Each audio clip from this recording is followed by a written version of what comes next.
Ladies and gentlemen, boys and girls, welcome to the Weekly Pint. It's the show that is not a show. As always, experimenting, trying to figure everything out. I believe everything should be working properly. Should be, in theory. How's everybody doing today? Please, wherever you are watching the show, let us know what you're drinking, because that is a huge part of the point of this is for us to all have a drink together. Let me know if there are any issues with either video or audio. On my end, it looks like the video and the audio are not synced up, but I don't know if that's just on my end or if that's coming through for you guys too. So if it is, let me know, because I will have to fix that. I don't know that I can fix it in the middle of the show, though. I don't know. You know by now that there's always something that goes wrong. Also, let me make sure we are streaming everywhere. It looks like Facebook is working at least. Let me check YouTube. It appears that YouTube is also working. So no matter where you are, we've got you on the chat, I think. And I made the text bigger so I can actually read the chat this time. Julia says that the video and the audio are a bit unsynced. Not terrible, though. I will, well, maybe I can fix it. Let's see here.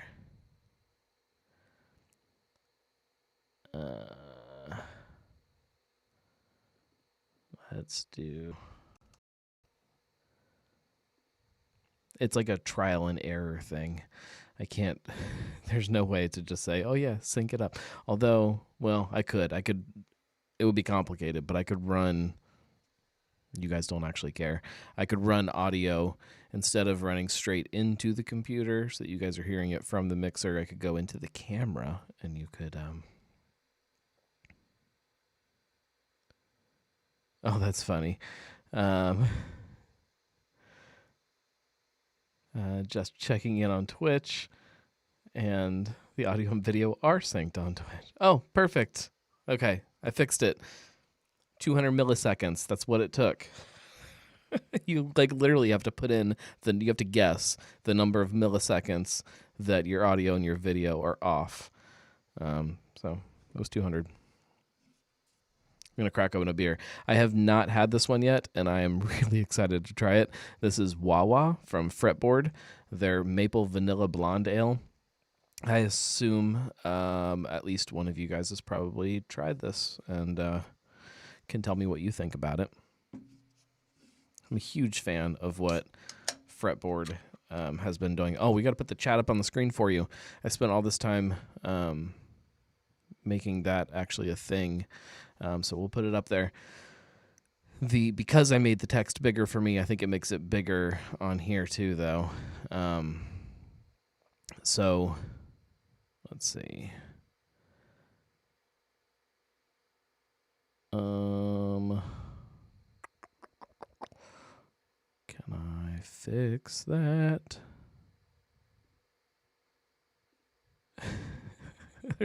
Why can't I not just like... let's see. Hopefully this isn't messing anything up. Chat. Oh goodness. Oh, this is crazy messed up.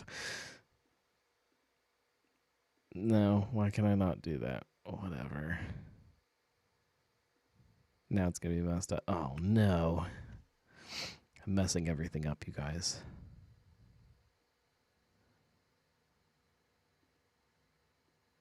All right, we'll fix that another time when I'm not in the middle of trying to do this. You can see it. That's the important part. Julia said that she had it the other day. Very good. Definitely a blonde ale. Did a great job of not overdoing the vanilla and the maple. That's what I'm hoping for. I have fallen behind on stocking up current releases. And so the last 2 times that I've been to the store to buy beer, there's been like 1,000 things that I needed to try this being one of, oh, I can smell the maple. The other one was the Cato, barrel-aged Cato from Sonder. I can't remember all of the adjuncts they threw in that one, but I have not tried it, and I didn't even buy it because I couldn't justify. I'm trying to not overwhelm the budget with beer every time I go to the store, and I couldn't justify the $15 for 2 16-ounce cans, but I will get it eventually. If you guys want to call in, as a reminder, the phone lines, they are active. 567-70-DRINK. That's 567-703-7465 if you want to call in and take part in the conversation that way. Otherwise, you can just chat, and I do see it no matter where you are. You can be on Facebook, you can be on YouTube, Twitch. Evidently, I'm on there. I still don't really use Twitch, but I guess I do now.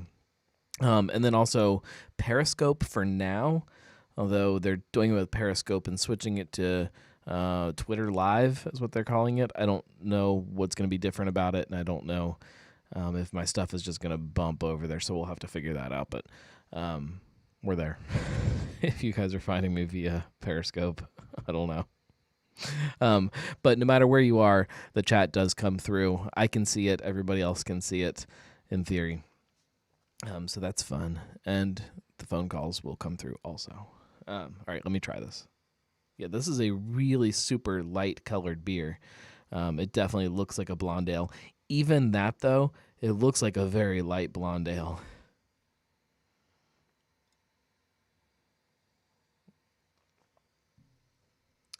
Oh, yeah. But that's good. It takes some of the things that I really like about Fuji and brings them to a lighter, kind of easier drinking beer.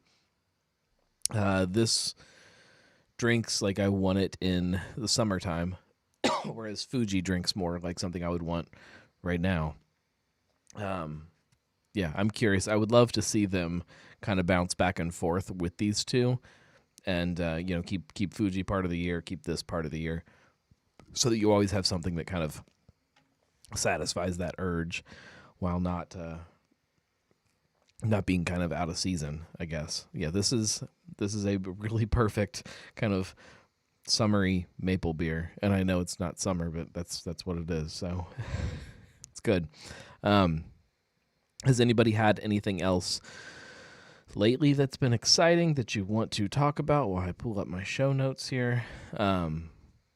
There is always this incredible amount of beer releases that is almost impossible to get to. It used to be, and I'll even say kind of when I started the blog, or I started kind of the idea of maybe starting the blog, you could go to all of them. You could one day a week you would go to Madry, one day you would go to Brian Geist, one day you would go to Rivertown, one day you would go to Mount Carmel, and you could literally, I mean, not that all of those places were doing beer releases, but anytime something new was tapped, you were able to go there and you were able to drink it and to try it and to really get everything. And that world is long gone. It's even, like that world is definitely long gone. It shifted for a while, and the idea of beer releases changed to packaging. And anytime something new was put into packaging, you could get it. There was a new 6-pack out. You could just run to the store and you could grab that 6-pack. That world is even long gone at this point. You just can't keep up with everything. And I try as hard as I can, and I feel some kind of responsibility to try as hard as I can to get as much of it as possible, so that I can let you guys know what's good and why it's good and why you should be excited about it. But on the website, thegnarlygnome.com, for anybody who's just stumbling upon this, on the website, the idea is that you can go there, and if you have curiosity or a question about about a local brewery, it's obviously there. And that's, I'm not going to say it's easy, but that is easy, to maintain. But the other idea is that not only can you look at current breweries and historical breweries and the news and that kind of stuff that's happening, but beers, I want you to be able to go on the website, and if you have a question about it, say you want to know about Wawa, then you can go on there and you can pull up my notes about the beer.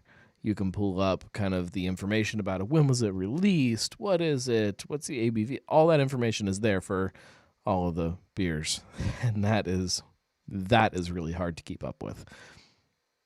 Julia says, that's what I thought too. A summer Fuji, very well done by Fretboard as always.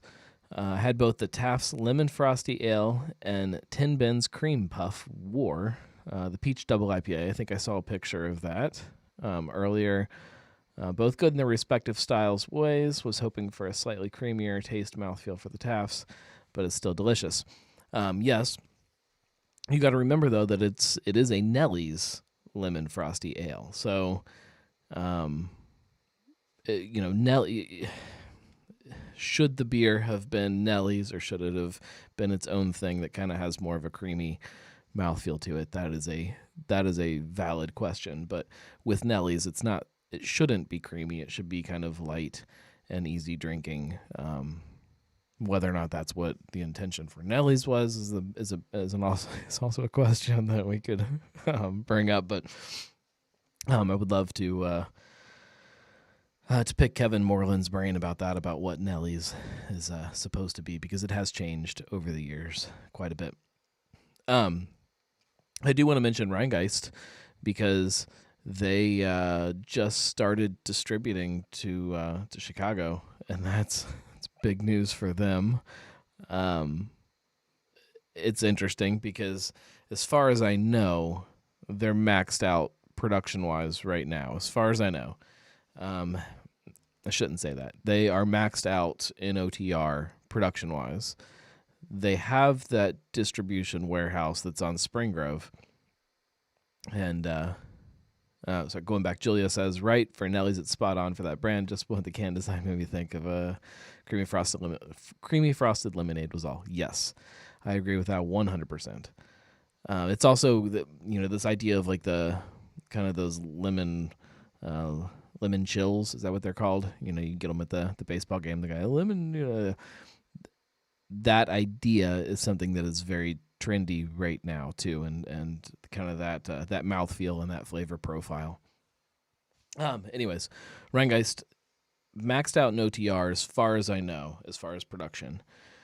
They've got this big distribution warehouse on Spring Grove. If you drive by, you can't miss it. It is extremely branded. It's really, really cool building, but they do have a brewery in there too. Technically, it's a 10-barrel system, so it's not a big brew house, and they don't have some kind of big fermenter farm there or something to crank out a bunch of actual production. It's a test batch facility.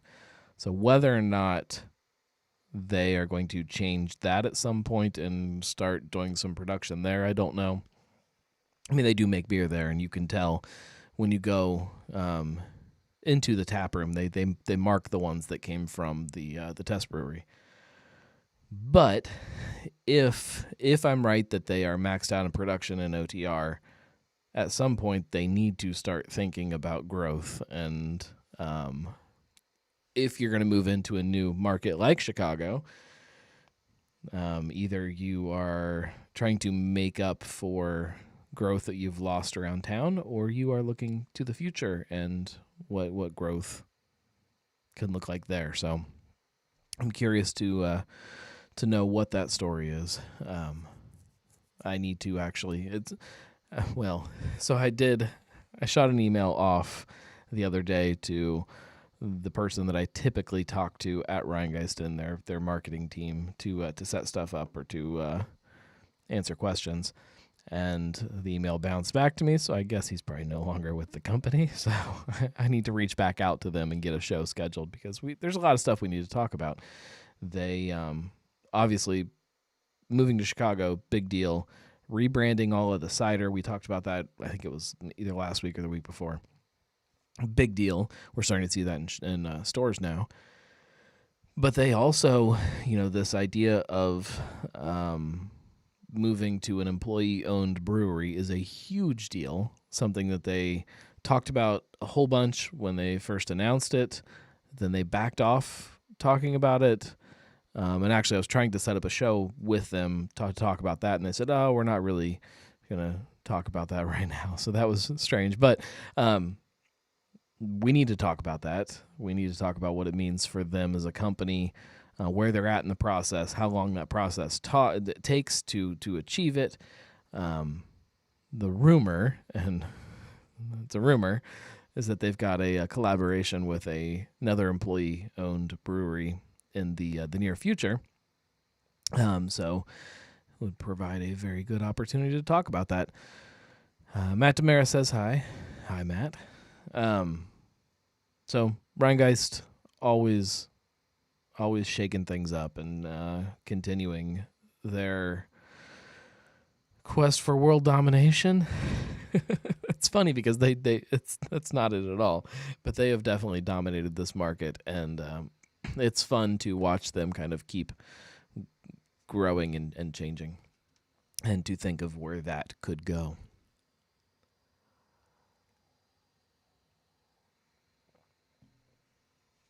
We could talk Urban Artifact. There's been a couple big stories out of there. They doubled their production again, something that I think kind of is flying under the radar both times that they did it. The first time was, I guess, last year. It was either early 2020 or in 2019 even, maybe. It was probably 2019. They doubled their capacity, which was not crazy because it just meant putting in one big 90-barrel tank. They have now put in, I guess, 3 or 4 more. Anyway, they doubled their capacity again. So which would be, I guess, 4 more.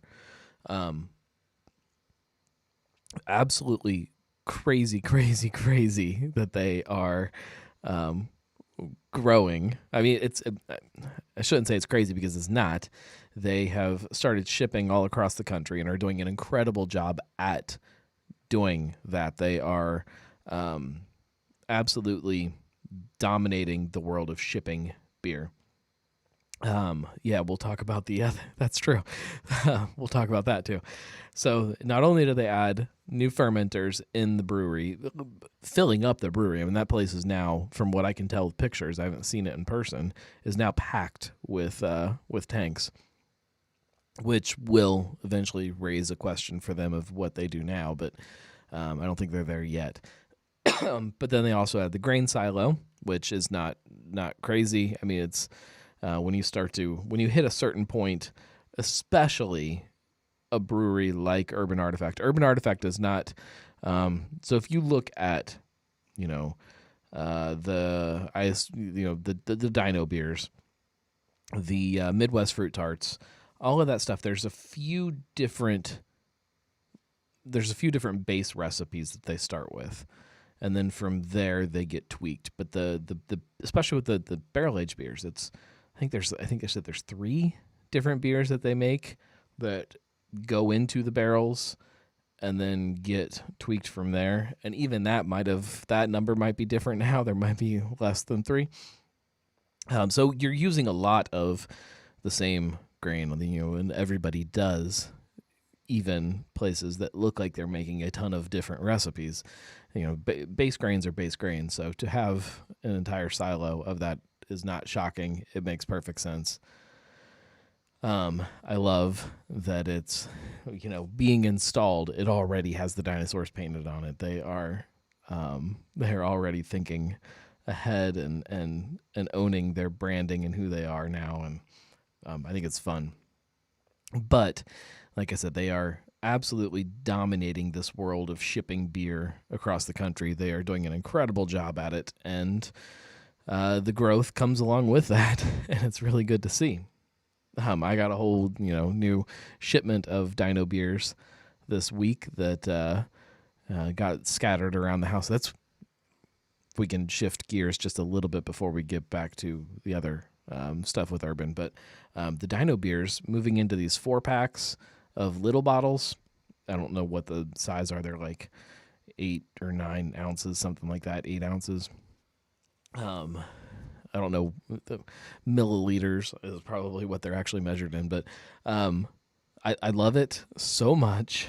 As soon as I get a new 4-pack, 2 of them immediately go into the cellar, and then the other 2 make their way into either that fridge or this fridge for immediate drinking. So this idea of being able to buy one package that enables me to not only stash some away for a special occasion or to just kind of let it sorry, I'm burping into the microphone. It's rude.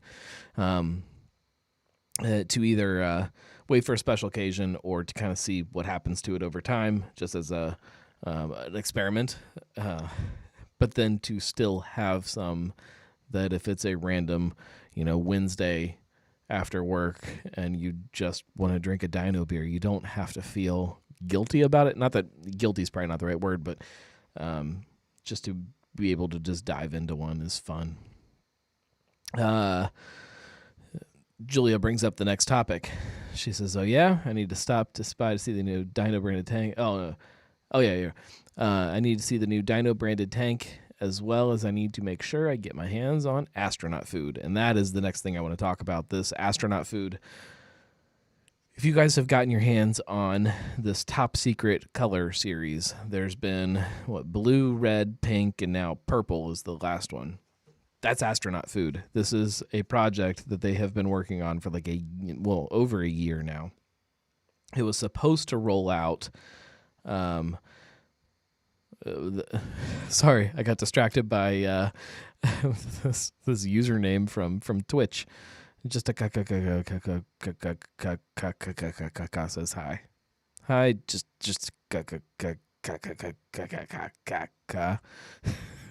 That's a hell of a username. And I completely lost my train of thought. That is the downside of having the chat pop up in front of me. They've been working on this project for well over a year. The idea is that they are taking, instead of fruit puree like they've been using, or fresh fruit like they've been using, not that fresh is still, they are now taking freeze-dried fruit in the same way that astronauts take freeze-dried fruit into space. They're now taking that and putting that in these beers because the fruit is concentrated even more than a puree or something like that. It is real fruit, just all the water removed, and so it creates this whole other experience. You get all of the flavor, even probably more so than you would with the actual fruit thrown in there. And it creates a beer that is now 15% ABV because there's no water in the fruit anymore. I don't know of anybody else that's been doing this.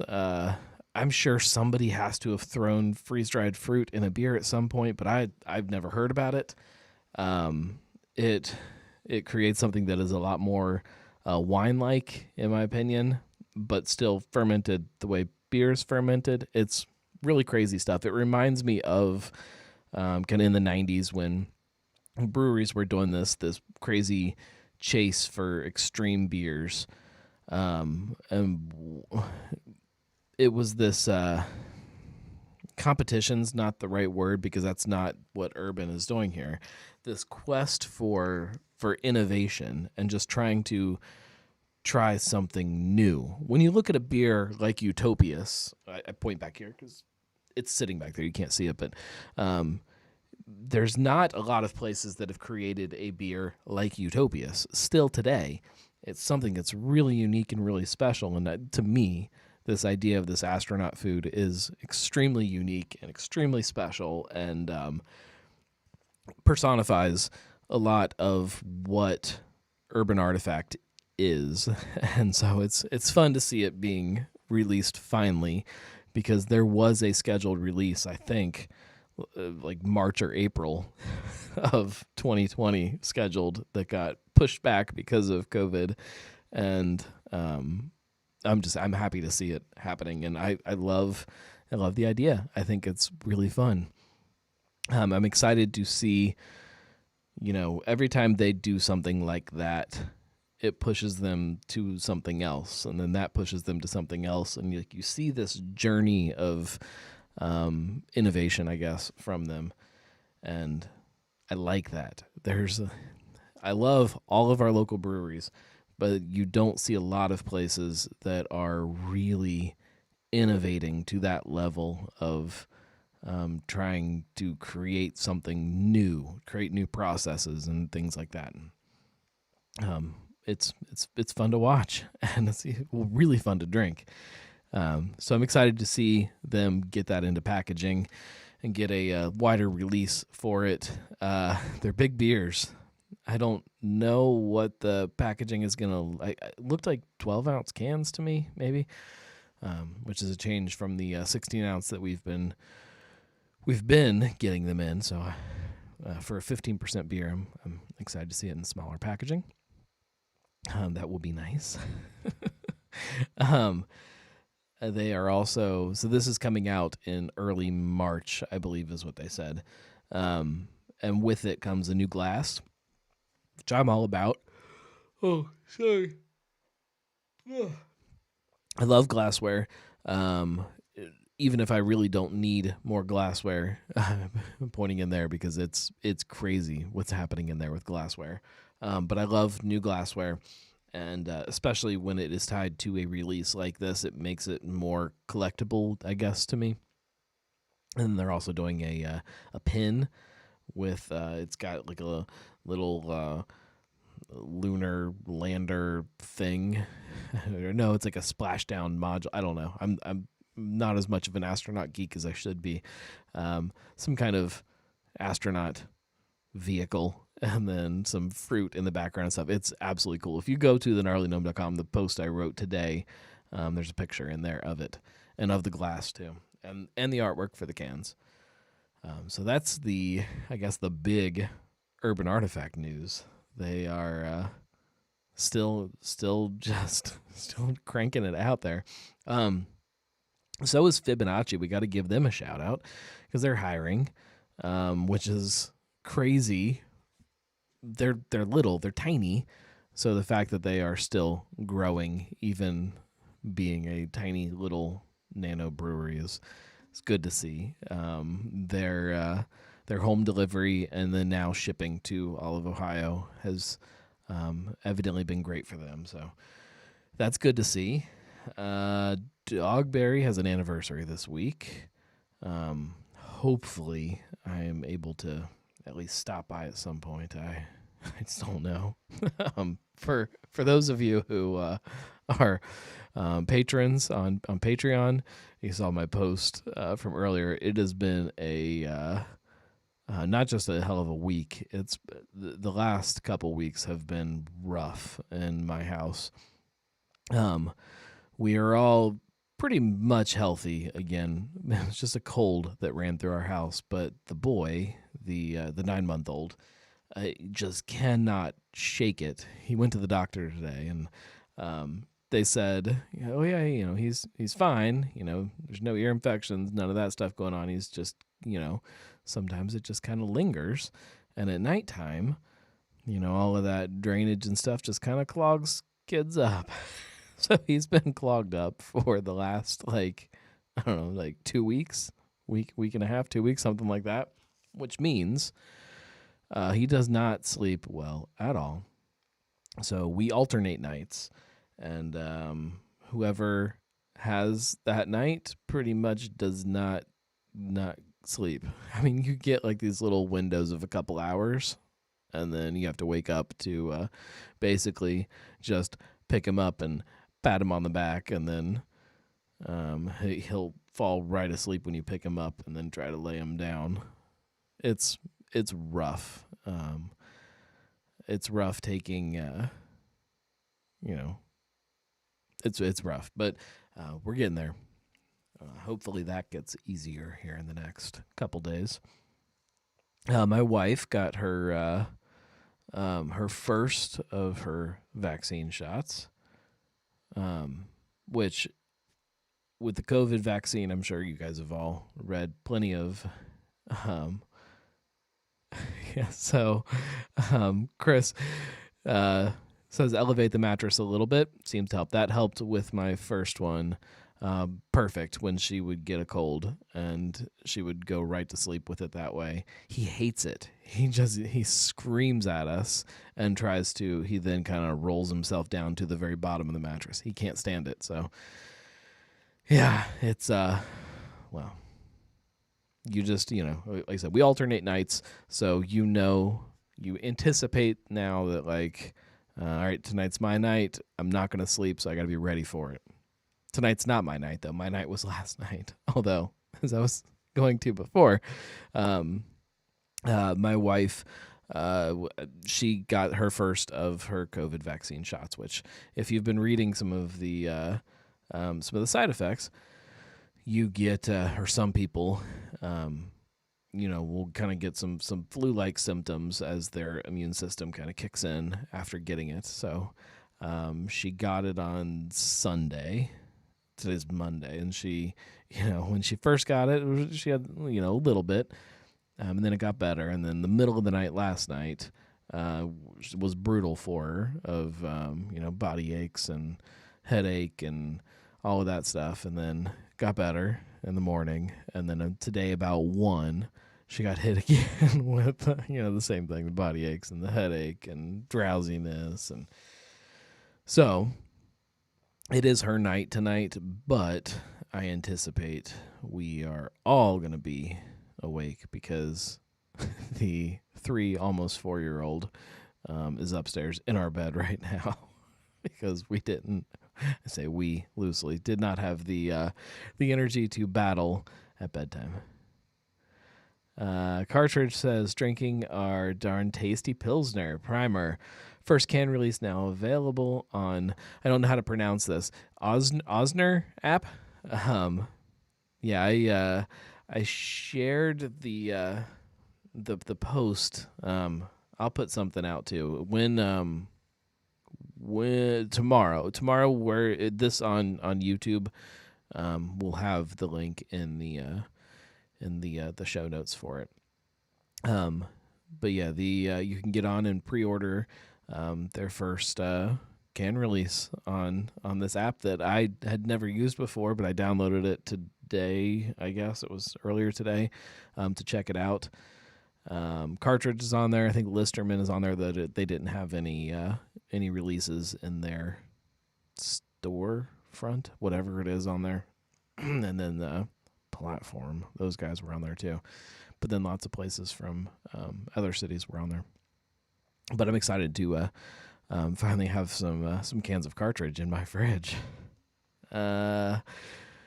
Sean says the humidifier has been on nonstop in Bodie's room. The struggle is real. Yeah. We also, our bedroom, which is where he is still sleeping, which is probably, we probably need to move him down to his room at night too, because our room's so much bigger. Like that humidifier, I feel like it's not doing anything. Like we put it as close as we can, but we don't want to spray it on him either. So, yeah. He's been, throughout his entire life so far. When we had my oldest, when she was a baby, she got sick a ton when she was little because she was around tons of people. He has just not been around anybody, so we haven't really had to fight any kind of colds or any of that stuff with him until just the last month or so. And I feel like we just keep getting hit with them now. I don't know how. He still isn't around any other people. He's around he has, I think, 4 cousins that he's been around that are we're super close to this our little family group. We have my wife's sister and then my brother and their families, and that's pretty much it, and then grandparents. And that's all the people that our kids have. Well, my oldest goes to school. That's probably where he got it from, my oldest. Even though they have their own tables and their masks and all that crap, I bet he got it from her. Bet she infected him. Oh, Lord, guys. We will start wrapping this up here soon. I'm trying to think if there's anything else that I'm missing out on here. If you follow Cincy Brewcast, you notice that there's not a show today. Seems to be the trend the last couple weeks. I had one scheduled for this week, and they postponed it. Well, scheduled for last week to air today. They postponed it until this week, so I have 2 shows that I'm recording this week. So I guess it puts us a week ahead coming out of this week, but messes up today's show. So maybe I have had an idea that I was going to try to get together this weekend, and weekends are impossible to do anything anymore. So I didn't get it done, but the idea is still there. So I may try to get it recorded in the next week, and don't hold me to this, but maybe get 2 shows out for you next week. Maybe. I don't know that for a fact. Or maybe I'll just throw one randomly, like a random day between now and next Monday. I don't know. I would like to, because I hate not having an episode up. I hate it. Hate it like with a deep, deep passion. But that is the life we live. And still managing to keep these episodes up each week and keep Prost up each week. At least I'm doing something. Yeah. We will get there. Julia says, if you haven't picked up any of Westside's Belgian Quad or Peanut Butter Milk Stout, you need to. Yes. The Belgian Quad was on the shelf at Jungle Gyms. I did not pick any up, but I hopefully will this week sometime. The Peanut Butter Milk Stout, from what I hear, is going to go fast, and I have not seen it on shelves. I think you have to go there. Good thing Saunders been pumping out some Saunders stories. Yes. Saunders has been on top of it. Shift Beers has been doing a great job of keeping their episodes out each week. So I guess it keeps you guys entertained when I am failing. Hopefully, speaking of Sonder, hopefully I'm going to be doing something with them, an episode. I don't know when it'll air. It's I think I talked about this, kind of an experimental thing that I'm wanting to play around with. So they're gonna be my guinea pigs. I would love to get the guys from Shift Beers on at some point too. I would love to try to play around with some fun little technology things with them, but you guys have such a janky setup, it makes it tough for me. I am so far behind on my podcasts too, because so I was off work for a week in, November, and then I was off work for like 2 weeks or something in December for the holidays, and then I only listened to podcasts and shows, because I listened to the Howard Stern show too. I only listen when I'm at work in the car. And I just, because I got so far behind in December, I am just now almost caught back up on the Stern show. So once I'm caught up on the Stern show, then I move into the podcast most weeks, and we'll get back there. I get done with the Stern show in like 3 days ish, and that leaves 2 days of working to crank through the week's podcast. But I'm behind. I'm really far behind. To give you guys an idea, let me look. Let's see.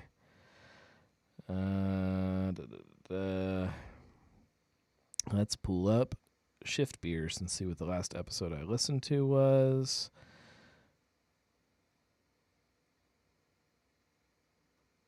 November 21st is the next episode in my my queue right now. So that's episode 11. I have 1, 2, 3, 4, 5, 6, 7, 8 episodes of Shift Beers that I need to listen to. And I assume that's about the same for Sonder. 1, 2, 3, 4. Oh, 5. They're not as bad.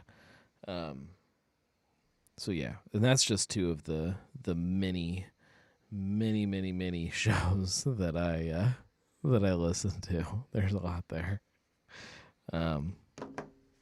We'll get there.